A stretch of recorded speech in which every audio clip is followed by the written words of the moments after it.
grace.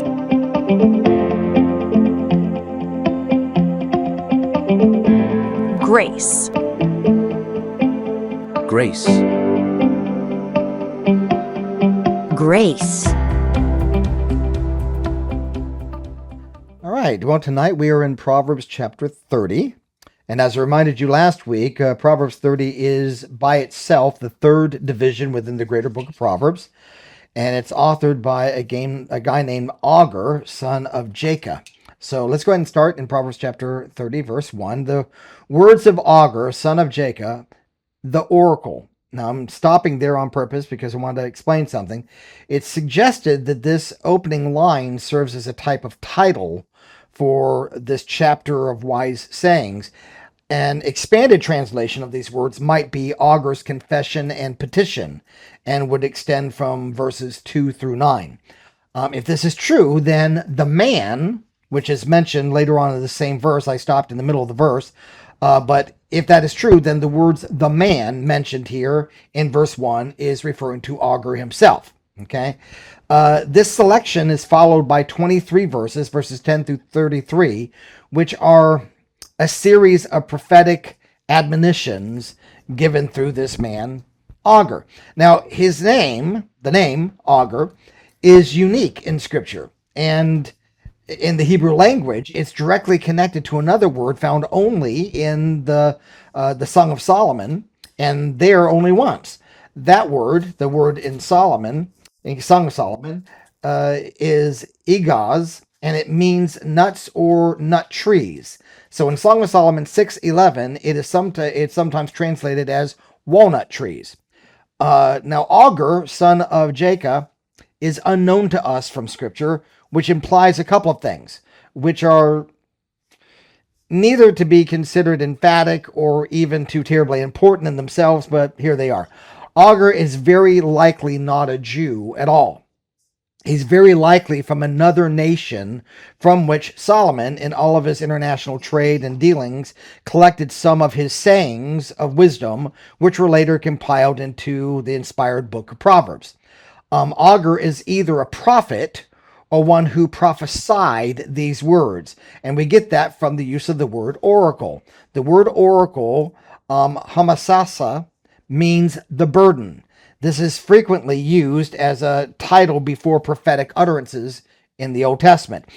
A second possibility is that the word oracle may simply be a name representing a place, as perhaps a geographical location from which Agur hailed. However, it's altogether more likely that the word oracle describes what follows as an important revelation, a prophetic word. If he was a prophet, then he is the second example, in fact, the second and only other example we have in Scripture of a prophet of God who was outside of God's covenant people of Israel during the time of the Old Covenant. Now, there were other prophets before God cut covenant he cut covenant with Abraham. But when God established the terms of the covenant with Moses, that's when Israel became a bona fide nation under a covenant, okay?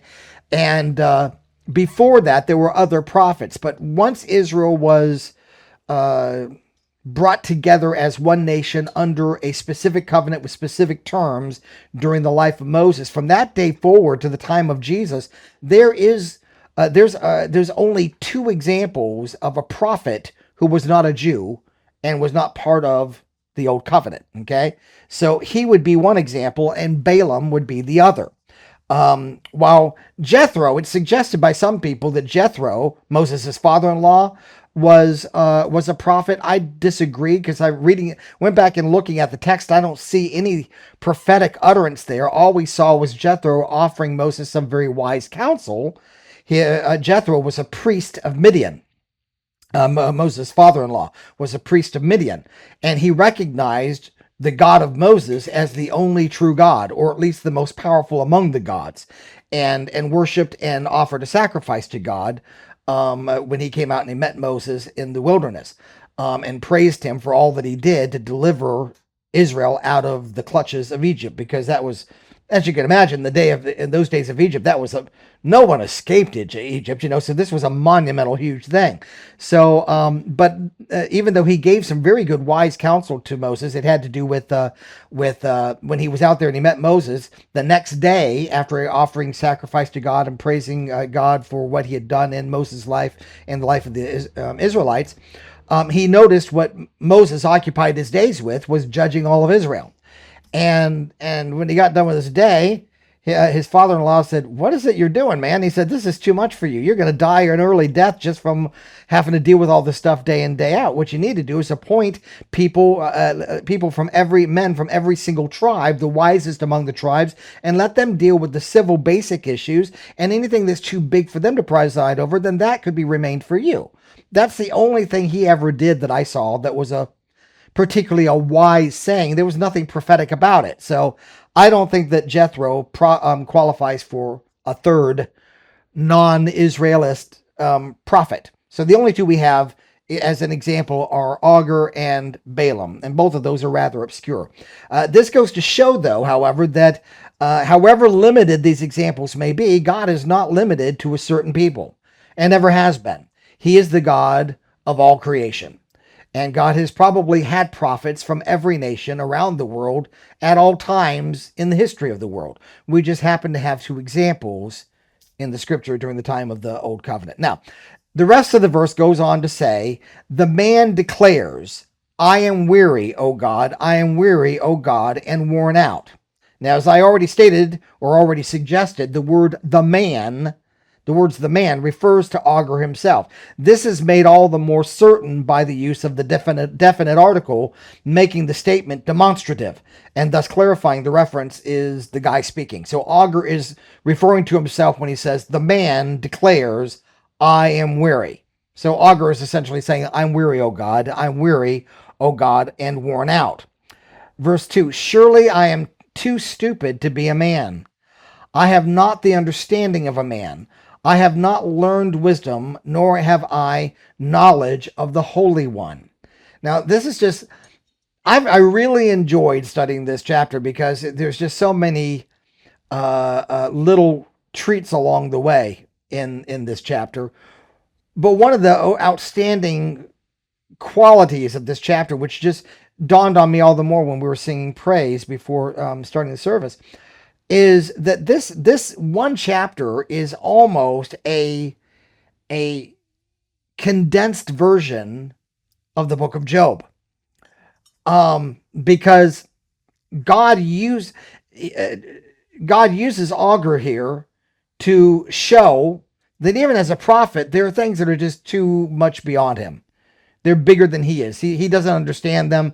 They're greater than I am, which is what God did with Job to humble him, and I'll make mention of that later. But there are ways in which this chapter really do kind of mirror the latter part of the book of Job. Yes, go ahead. The King James says, where you're saying worn out in the version, Mm-hmm. it says brutish and then stupid. Mm-hmm. And that goes on next in verse 3 to explain that, but it doesn't say worn out. Okay, yeah. But the word worn out is actually in verse 1, not in verse 2. He says, "The man declares, 'I am weary, O God, I am weary, O God, and worn out.' Verse 2, "Surely I am too stupid to be a man." Now, that's not King James at all. Yeah, that doesn't surprise me. You're in chapter 30, right? Mm-hmm. Yeah. And what does verse 1 say in the King James? "The words of Agur, the son of Jacob, even the prophecy," period. Mm-hmm. "The man spake unto Ithiel, even unto Ithiel and Ucal." Yeah, I knew. I was very familiar with that translation as well. And I don't know why I did not capitalize on explaining the difference between the two. I think I got lost in the beauty of everything else to circle back to that. I wish I had now. Well, your version tells more of what. Yeah, I think it's it's say anything. And to be honest with you, again, I often will default, not every time, but a lot of times I'll default to the New English translation because they give reasons why they choose one development of phrase and translation as opposed to another. You need to understand that some of these people, some of the translations are drawing from other ancient texts. Because we don't just have one copy of the Old Testament. We've got multiple copies of the Old Testament that date back to antiquity. And a lot of times the newer translations will go to the older ones rather than the more recent ones. And there's good reason for that, because the further back you go into history, the closer you are to the original. And therefore, a lot less could be lost over time. It only makes logical sense. And those people who are King James only, they literally kick logic to the curb by embracing a much later Latin translation and connections with the Masoretic text, not because the Masoretic text is actually superior. It's much later. It is a very good translation, but it is a translation itself. It's not even an original connection to the old Hebrew language. It is very good. You're saying the King James. The King James is based upon the Masoretic text, and the Masoretic text is itself based on something else that goes back even further. But my point being that people that are, you usually don't get people that are NIV only or New American Standard only or whatever. The only people you find that are only are the King James people. And I don't know, it's just a special kind of stupid, to be perfectly honest with you, because if you understand the development of of the translations, there is nothing superior about the Masoretic text. It's a great text. Don't get me wrong. It's very, very good. But there are some noteworthy problems in it. That anybody who is a brilliant linguist, I am not, but I do know enough to know who are and who are not. That's one of the reasons why I like the net translation, because one of the people on the translation board for the net translation is the kind of scholar that other professional scholars turn to when they get stumped on something. He's brilliant. And so, you want to go to the best of the best. And he agrees. The Masoretic text is a great text, but it does have problems, and you'd be a fool to say otherwise. So I have a tendency to go more with the net than I do with others. And another reason is because the net translation does offer in its notes the reasons why certain choices were made in the translation that they made. They will tell you, well, we drew from this as opposed to this text, and this is why. Or most translations will choose this phraseology, but the reason why we did this is because in order to go with this other kind of translation that others go with, certain assumptions have to be superimposed on the text, and we didn't think that was proper. There's a lot of things that I like about the net. That's why I go with it a lot of times. There have been a number of times as well as we've gone through the Old Testament that I have told you I can't really go with the net here because I think their reasons for choosing the wording they did is lacking. And I'll just tell you so. But a lot of times I think they're spot on. So anyway, all that to say that that's one of the reasons there's a difference between these two. So verse 2 says, surely I'm too stupid to be a man. I have not the understanding of a man. I have not learned wisdom, nor have I knowledge of the Holy One. And that's what got me into my discussion about Job, because Job had gone through a horrible ordeal, obviously. And the trials that he underwent were not due to sin in his life. Now, he sinned in the middle of those trials, but the sins were in the middle of the trial. They're not the things that brought on the trial, okay? He was blameless when the trial started.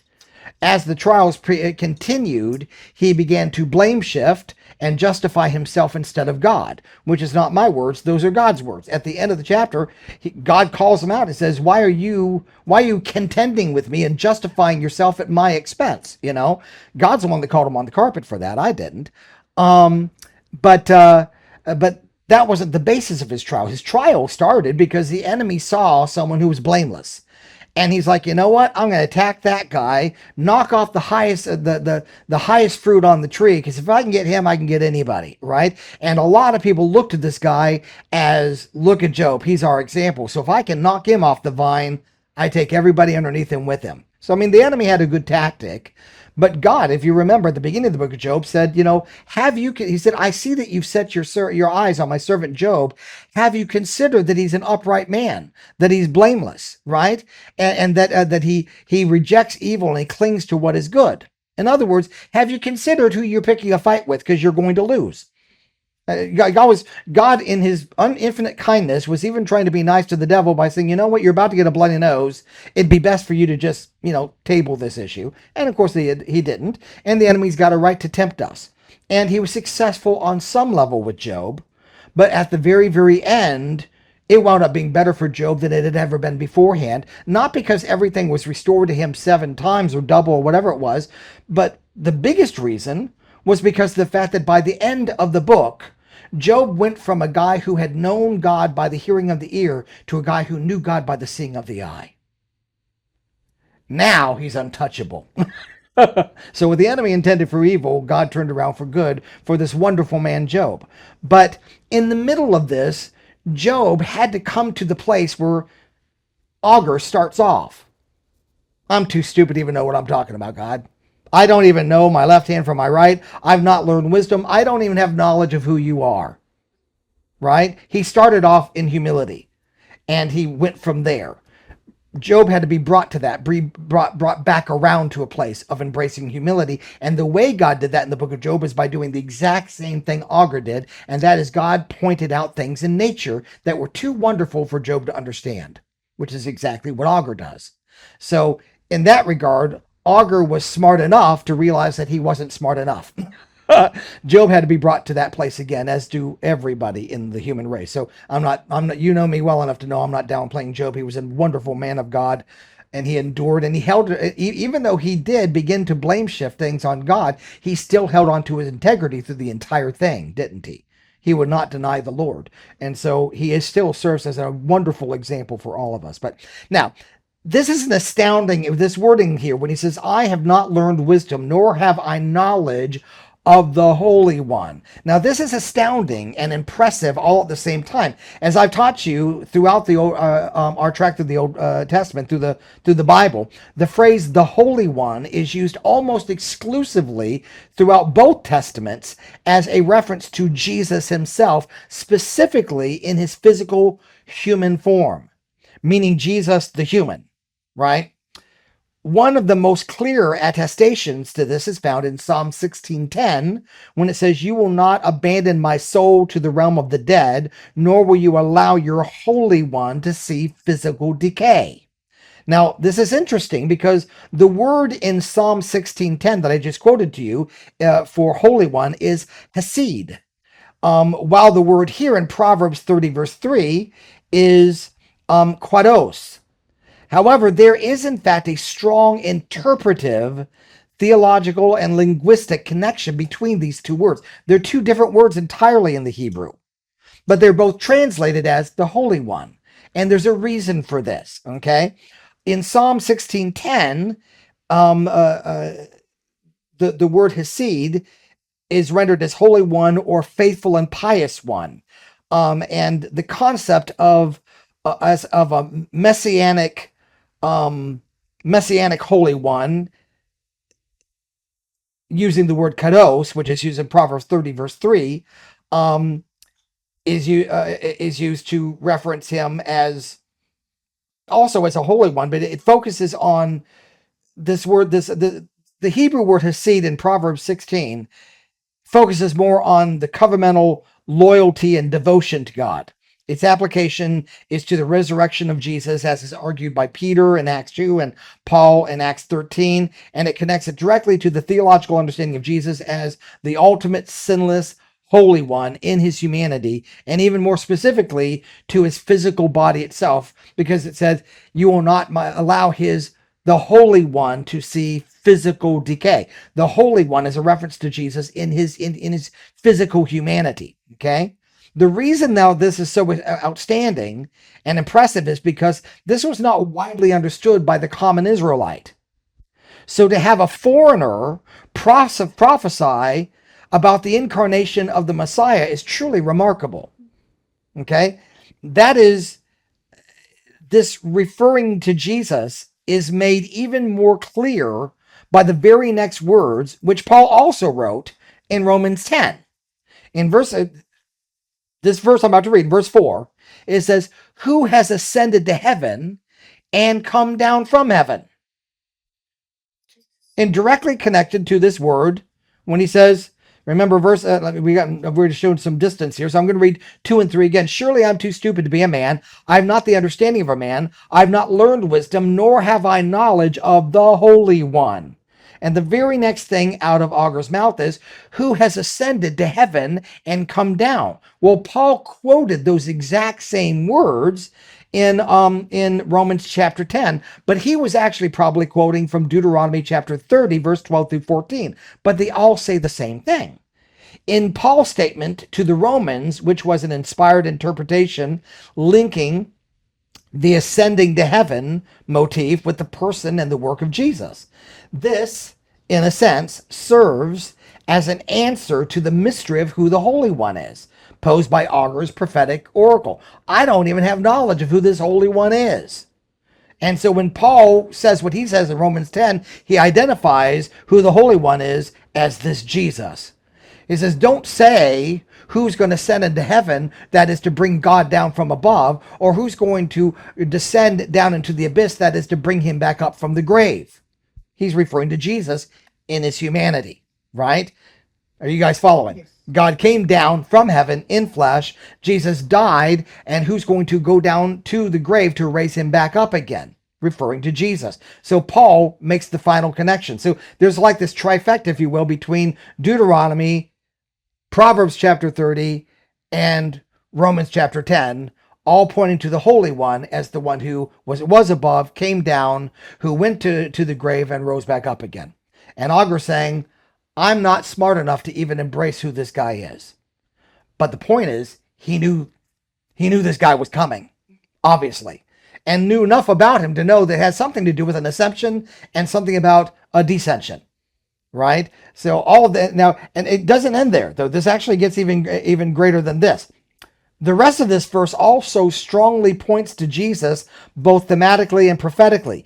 Each phrase makes use of anthropomorphic language. Now I'm going to explain what that means. The questions are iconically posed to point out that while many things are impossible to mankind, they are not impossible to God. All 5 of these immediately summon to mind a similar list of questions posed by God to Job in chapters 30 through 41 of that book. God presents those questions to Job to call him out in his pride and cause him to reclaim his proper place of humility before God. God even employed a similar and pointed close to his statements to Job by asking a similar question here, which we're going to see in a moment in Proverbs 30, when God says, tell me, Job, if you know these things. Surely you understand. God was being sarcastic with Job, right? Now, all of these phrases, like the phrase that we started off with was, who has gathered the wind in his fist? All of these phrases are intended to express God's complete sovereignty and control over his creation. They also serve as an ironic statement pointing out man's lack of complete understanding of even the most basic things of the earth in which they live on. Okay? So these are the phrases, and they mirror some of the statements that God said to Job. Who has gathered the wind in his fist? Who has wrapped up the waters in a garment? Who has established all the ends of the earth? What is his name? What is his son's name? Surely you know. It's just like what you read in Job. Only look at that. He says, what is his name? What is his son's name? Pointing right back to the Holy One, which points to Jesus, the Son of the living God. All this from a foreigner. The promise was not to him. It was promised to Abraham and to his descendants, not to Agur, who was almost certainly a foreigner, right? One of the other reasons why we suspect that Agur was a foreigner, other than the fact that the word doesn't really have any root in usage with other Hebrews, but is also because of the fact that usually if you have a name of someone who is being referenced, they connect it to a tribe. And there's no tribe mentioned with Agur. He's just the son of this guy. That's the end of the statement. We have no idea his lineage or where he comes from or anything, right? So It's almost certain that Agur is hailing from another nation, but is a prophet of God and has this insight. And again, I think it's so beautiful because it is another affirmation that all prophecy is about Jesus. All prophecy is centered on Jesus. He's not just the center focus, it's about him. The Bible says that the spirit of prophecy is the testimony of Jesus. That was true even in Agur's day. So I just find it purely beautiful. Going on to verse 5, every word of God proves true. He is a shield to those who take refuge in him. Do not add to his words, lest he rebuke you and you be found a liar. Verse 7, 2 things I ask of you. Now this is Agur asking of God. 2 things I ask of you. Deny them not to me before I die. Remove far from me falsehood and lying, and give me neither poverty nor riches. Feed me with the food that is needful for me, lest I be full and deny you and say, who is the Lord? Or lest I be poor and steal and profane the name of my God. That's a good statement, isn't it? I want you to keep me away from lying lips and from falsehood. Not only from lying lips, but also from falsehood, meaning in words, I don't even want to believe something that's false, much less convey something that's false. And I want you to please keep me right in the middle. Don't allow me to become so rich that I forget God, which is what God said would happen to the Israelites when you move into the promised land and you move into houses you didn't build and you drink from wells you didn't dig and you make wine from grapevines and vineyards that you didn't plant. You become haughty in your mind and forget that it was not the power of your own hand that brought you this wealth, but it was given to you by God, right? That seems to be the way things happen. The worst thing that has ever happened to America is its prosperity. In their prosperity, we forgot about God, right? And that's not unique to America. It's true of every nation that's ever walked on this planet. But there's also a danger on the other side of the pit, becoming so poor that you're willing to steal, right? Just keep me somewhere in the middle, would you? Not a bad request, right? Now, I didn't spend a lot of time seeking to confirm this, but I imagine that that in one way or another, the next 5 verses 10 through 14, provide examples of the 2 things Agur requested God to do for him. Namely, removing falsehood and lying from his lips and giving him neither riches or poverty. I believe 14 through 10 are kind of put skin to the request. Am I making sense? Okay. So in verse 10 it says, do not slander a servant to his master, lest he cursed you and you be held guilty. There are those who curse their father and do not bless their mothers. There are those who are clean in their own eyes, but are not washed of their filth. There are those, how lofty are their eyes, how high their eyelids lift, meaning they're in pride. There are those whose teeth are swords and whose fangs are knives to devour the poor from off the earth and the needy from among mankind. It seems to me that Proverbs 30 verses 10 through 14 acts as an illustrative negative example of the principles found in verses 7 through 10, highlighting the sins of pride, greed, dishonesty, specifically slandering a servant, dishonoring parents, and being self-righteous. All of them seem to kind of be examples highlighting verses 7 through 9. These verses depict the behaviors that result from not following the wisdom of Agur's prayer for integrity and moderate contentment. Now, from this point of view forward, well, not this point of view, but from this point forward, Agur's Proverbs make use of a literary device known as graded numerical sequence, or what would be more familiar to you is numerical parallelism. Remember, I told you at the very beginning of the book, I gave a list of several different types of parallelism that are poetic devices that are also used in wisdom literature, in Hebrew wisdom literature. And I told you what they all were. And one of them was numerical parallelism. Okay. He makes use of that a lot in this chapter from this point on. Now, in Hebrew poetry and wisdom literature, the author typically introduces a number in the first line and then increases it by 1 in the second line to create a sense of heightening or climax to what he's going to say. It's used to emphasize completeness and draw attention to the final item in the list, most usually, which most often is the most important point of that particular proverbial statement. Okay? So it'll say, there are 3 things, yea, 4 things. Okay? And then it'll give a list of 4 things. Usually the last one is the greatest of all the examples. Okay? In biblical numerology, the number 4 frequently represents the world, creation, or a complete set, like the 4 corners of the earth, or the 4 seasons, or 4 is riddled throughout the scriptures as a complete of something, okay? By listing 4 items, which is what Agur does all the way through the rest of these. All of these are sets of 4, okay? By using 4, Agur suggests he is covering all aspects of a specific behavior or phenomenon. Okay? So he's covering the whole thing. Ultimately, the number 4 represents a complete unit, allowing the author to represent a concise, powerful, and memorable observation about the created order and human behavior. There are times when this numbering is actually used, not in this chapter, but in the greater context of Scripture. There are times when this numerology or this numeric parallelism is actually used to suggest an open-ended number of examples, meaning an infinite number of examples. I'm just giving you a few, right?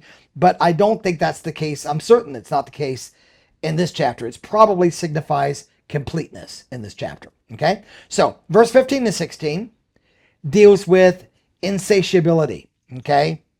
Verse 15, the leech has 2 daughters, give and give. Now this is probably the beginning of an escalating proverb, beginning with 2 and then going on to 3 and 4. I'll show you that in a moment. The New English Translation adds the word crying, and I'm not certain what the grammatical justification there is for that, but it certainly helps the phrase make more sense. Leeches, or horse leeches, do not give, they take. So it makes more sense for the words to say that the leech has 2 daughters that both cry, give, give. Okay? So it's not saying that the 2 daughters of the leech cry out, give, give, meaning as in, we're going to give to you, but they're actually crying out to something else, give to us. Okay? Again, indicating insatiability. Yeah, it's never going to be enough for me. Give, give, give, give, give to me. Okay? And that's what leeches are. Leeches, they latch on, they suck until you die. So I think that's really the better understanding of this. The net notes about this say that the 2 next verses describe insatiable things that are problematic to normal life. The leech seems to have been selected to begin the selection because it was symbolic of greed. It sucks good blood through 2 suckers. This may be what the reference to the 2 daughters calling give, give might signify. If so, this is an implied comparison, a figure known as, that's another big word, hypocatastasis. It's just means it's an implied comparison. 3 things are never satisfied, 4 never say enough. Sheol, which is the grave or the realm of the dead. The grave never says, okay, we're done. Not taking new applications. There's always room for another dead person, right? So the grave, the barren womb, the land is never satisfied with water, and the fire never says enough. Now, throughout the book of Proverbs, the word translated as enough, which is han, means wealth. But here it has the nuance of sufficiency or possessing enough. Now, verse 17 appears to stand alone as a punctuated statement between the rest of these numerical proverbs found before and after. If there is a connection, which I believe we do have in verse 20, because verse 20 also appears on the surface to be just a single statement between these lists of 4.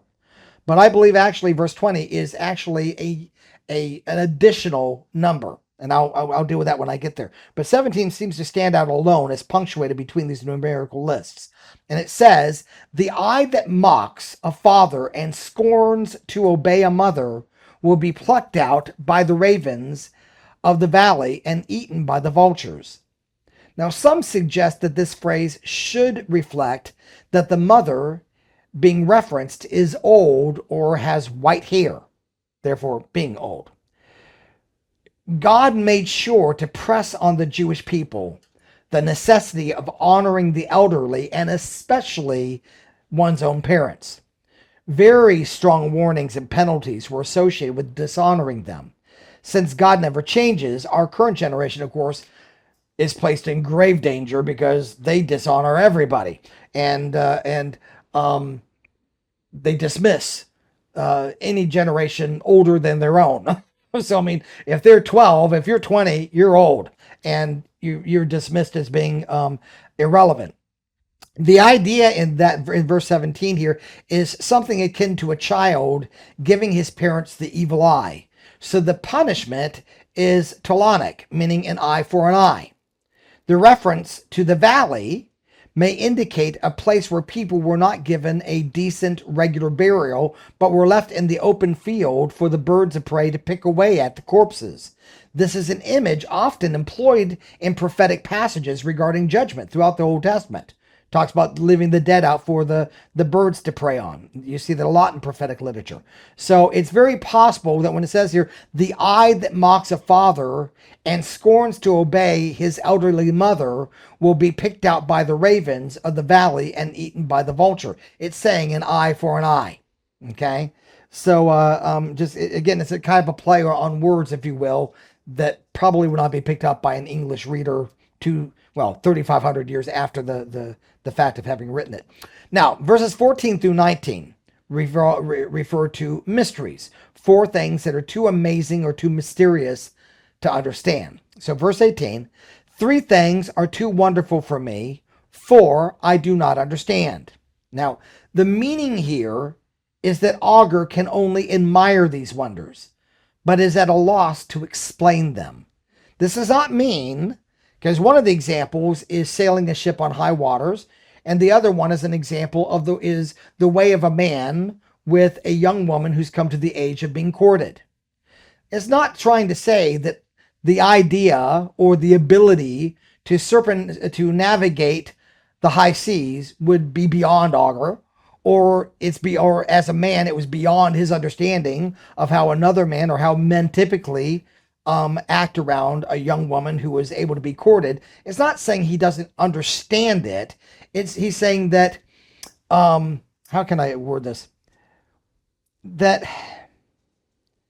these things are so wonderful, complex, and even intuitive, which might sound might seem counterintuitive to use the word, but one of the definitions of the word intuitive would help us here. Intuitive refers to an immediate insight, understanding, or decision making based upon feelings or instinct rather than on a conscious, systematic reasoning. Okay? So in other words, it's not that if Agur was in the situation he couldn't do it. It might even be instinctive for him to do it. But why is it instinctive for me to do this? I don't know. Do you see what I'm saying? It's too wonderful for me. You know, you get any young man around a young courtable woman who's pretty, they're all pretty much going to act the same way, but no one understands why that's instinctive. You see what I'm saying?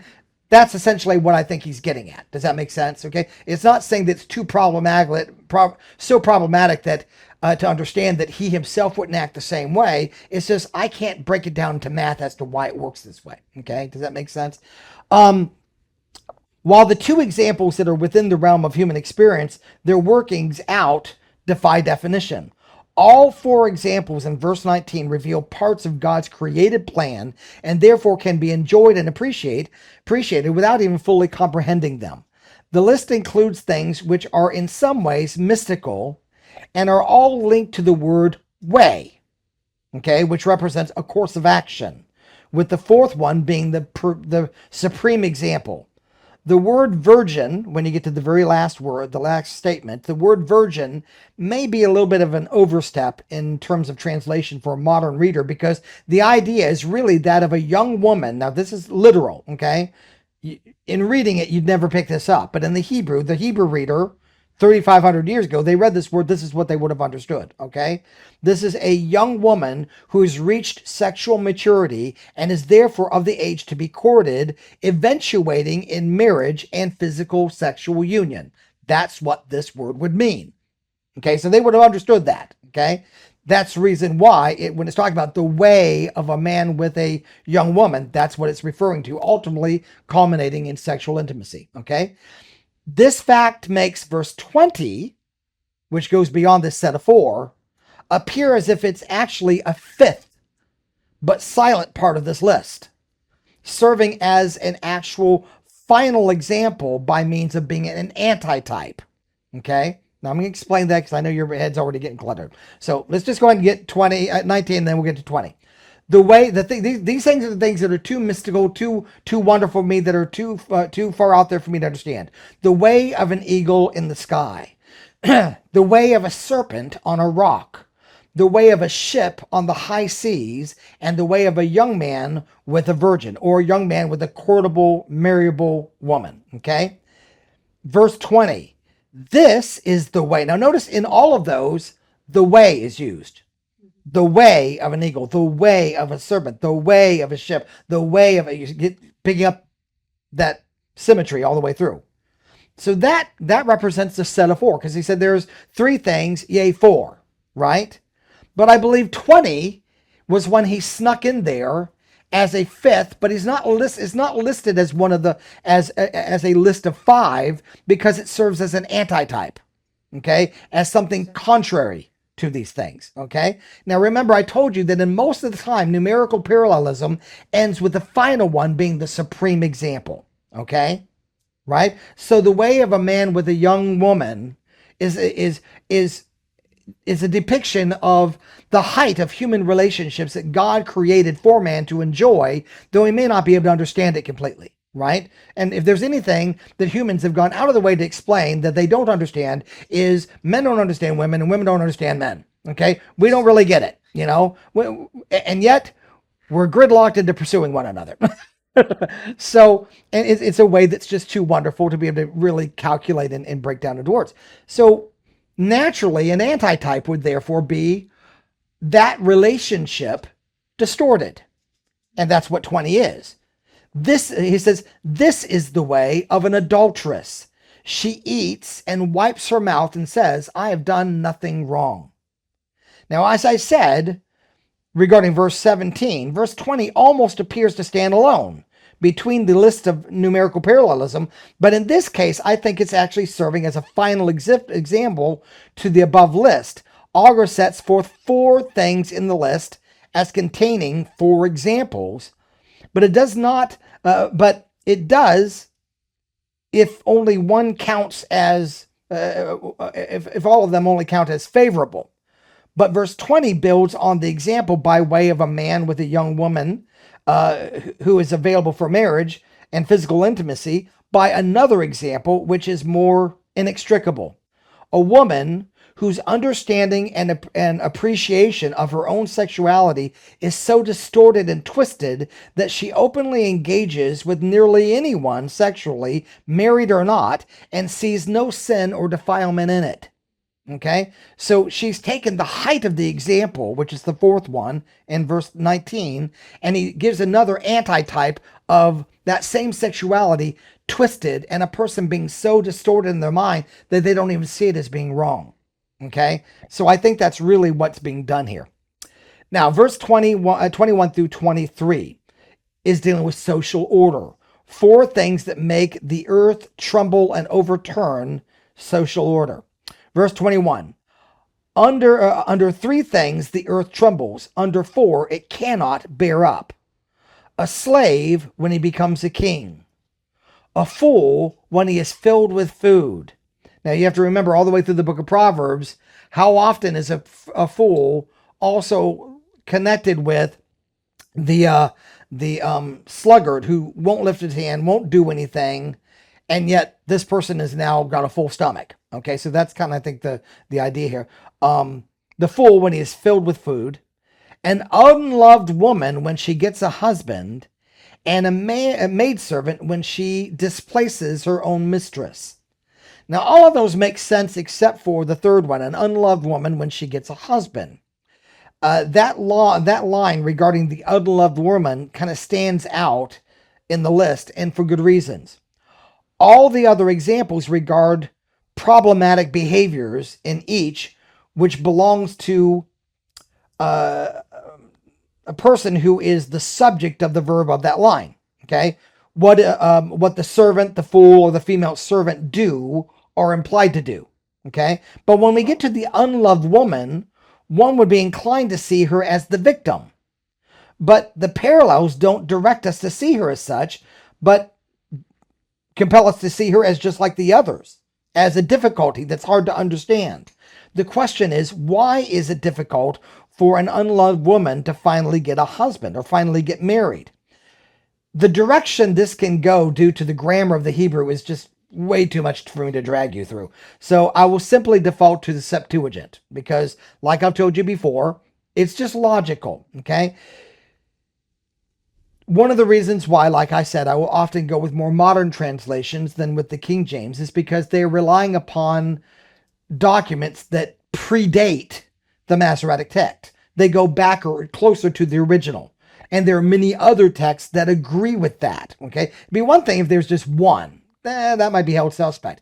But there are many that date back far older, closer to the original, that agree. And therefore, I think that makes sense to go with those texts.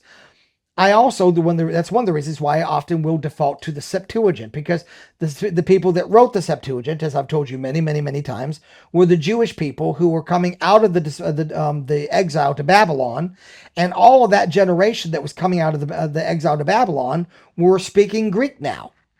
They weren't speaking Hebrew. Now, to them, Hebrew was not ancient Hebrew, it was just Hebrew, okay? Now, it's ancient Hebrew. Okay, but it was common back then. Okay, so the elders that got together and translated what was common Hebrew to them into Greek understood the language very well because they still spoke it. So do you think that they might have a better grasp of what these Hebrews meant, words meant, translating that into Greek than we might, looking back over the centuries? Without question. Because we don't speak ancient Hebrew, they did, right? So often I will therefore use the Septuagint, and also Jesus used the Septuagint largely in his ministry. So there's reason to think it must be reliable. Are you understanding? So rather than working through all the grammatical possibilities, I'm just sticking with the Septuagint, and it infers a contrast with the husband translating this line this way. When a hateful woman attains a good husband. Well, now I understand. Now that fits in this list just fine, right? Are you following? The things that don't make any sense are a slave when he becomes a king, a fool when he's filled with food, a hateful woman when she gets a good husband, and a maidservant who supplants her own mistress. That fits now, doesn't it? Okay? So, now I think I had something else about this. For such a woman, okay, here this woman has some apparent terrible or hateful quality. She's either controlling or selfish or something like that. And for such a woman to marry a good man would fit in this list of things that the earth cannot tolerate. Okay. Now this would fit just as well on the other foot. For a horrible man to marry into a good woman would also be intolerable. Okay. But it just happened to use the around. So in verses 24 through 28, wisdom is being set forth. 4 small things that are extremely wise. So in verse 24 it says, 4 things on earth are small, but they are exceedingly wise. Now, I don't know if you noticed that he broke a pattern here.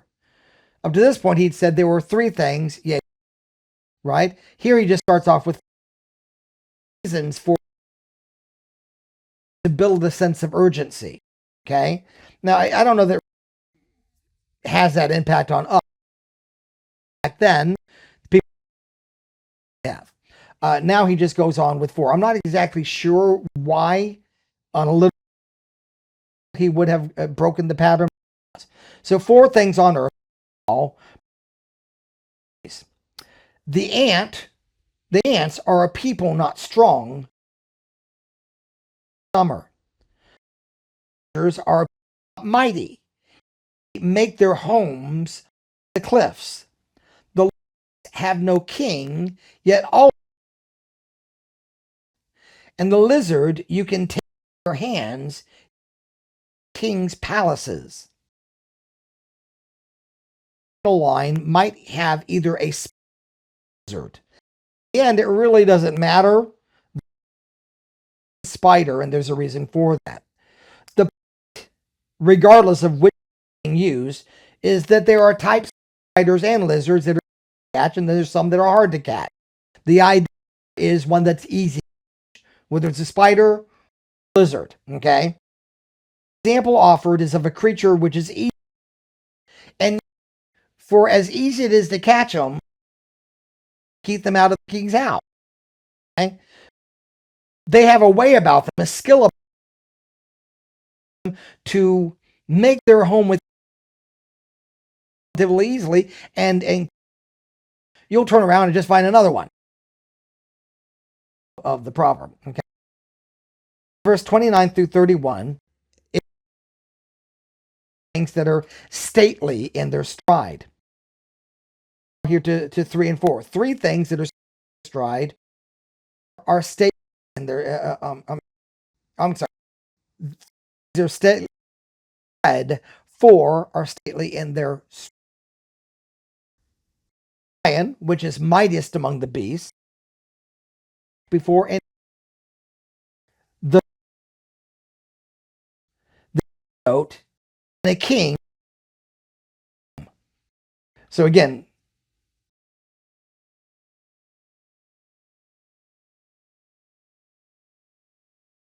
because of the way that they carry the suggestion as to why list it skipped the 3.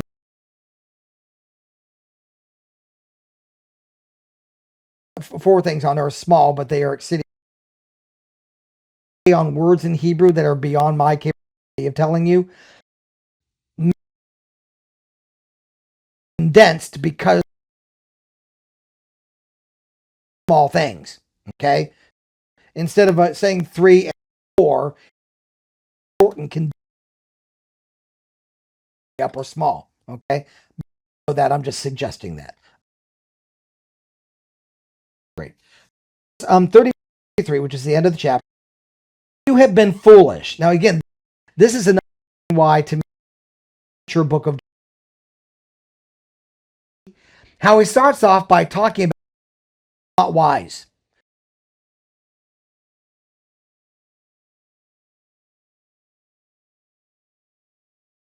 To please lie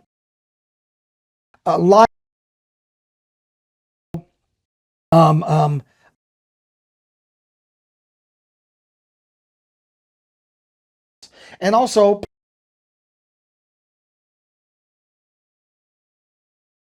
and help me not to become so poor to disregard God, steal, right? And then he some statement. He kind of capitalizes on that statement. One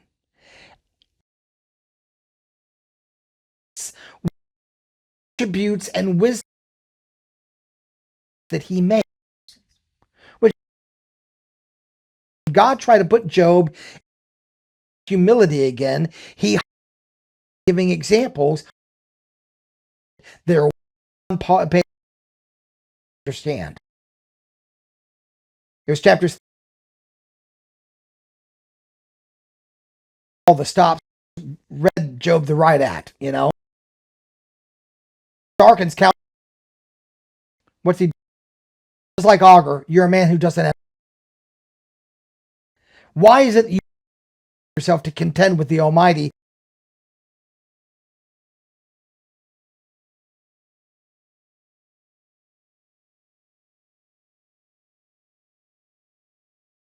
were you when foundational? Tell me, you know, you were there. It's just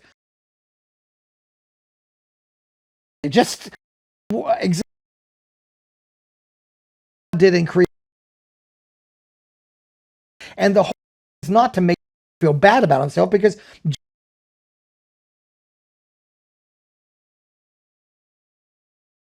but it was in order to go back where he was God, in a position of humility. And Job was a good. Once he humbled him, held on to his. That's kind of like this. Have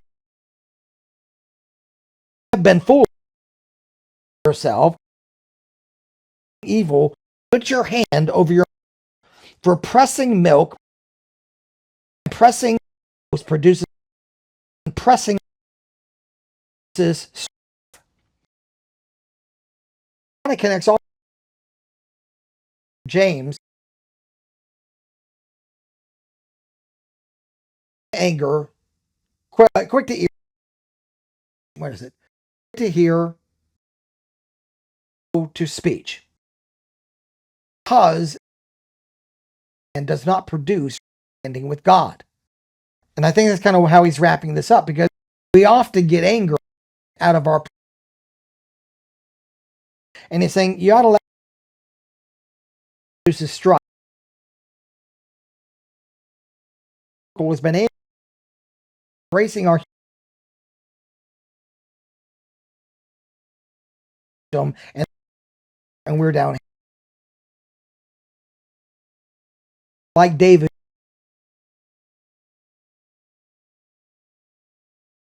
Ordained. What if